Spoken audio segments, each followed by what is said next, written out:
Alright, so this is going to be a video about the product rule. Basically, it's just going to be an example problem where I'm going to be solving this problem, finding the derivative of this f of x right here using the product rule. Now, the product rule is basically written right here in green. It's the derivative of f times g, so two functions multiplied by each other. It's equal to the derivative of that first function times the second function, just the original second function, plus the derivative of the second function times the original function f. Okay, so we're going to be using this to find the derivative of this f of x right here. So the first thing I'm going to do is actually figure out what my f and g is. So I'm going to say this is my f and this is my g right here. So then my f is going to be equal to x minus 2. Now it's important to not get this f right here confused with this f of x right here. I'm just using the f that's in the product rule basically to answer this. So my f is going to be equal to x minus 2.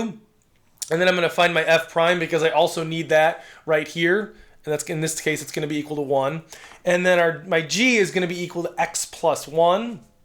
And then my g prime, which I'm going to need right over here, is going to be equal to 1 as well. Okay, using the product rule, it would be f prime g. So the f prime right here is 1. So it's going to be, so the derivative of f of x is going to be equal to 1 from here times this x plus 1. It's important to put it all in parentheses as well. Plus, and then I'm going to do the same thing here with this, it's g prime f, so it's going to be 1 times x minus 2. So we have this whole thing right here. Then I'm going to, well, x plus 1 times 1 is just x plus 1. Plus 1 times x minus 2 is just going to be x minus 2. And then you end up with x plus x, which is 2x. And then 1 minus 2 is negative 1. And you end up with the derivative of this function right here, which is, again, is the product of two other functions, using the product rule, which ends up being equal to 2x minus 1. Now, if I did this and actually distributed this x minus 2 times x plus 1 out, and then used the power rule, you would actually get the same answer. I'm going to do that really quick right now. So this is the function I get if I actually distributed all of this out here. You get x squared minus x minus 2.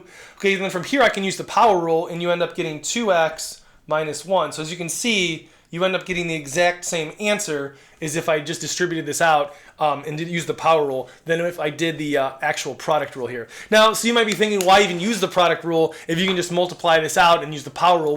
Well, this is actually, these are really easy functions, but there are times when these functions aren't so easy and you're going to actually want to use the product rule because it makes your life a lot easier. So basically, that's an example problem using product rule. If you have any questions about anything in this video, let me know.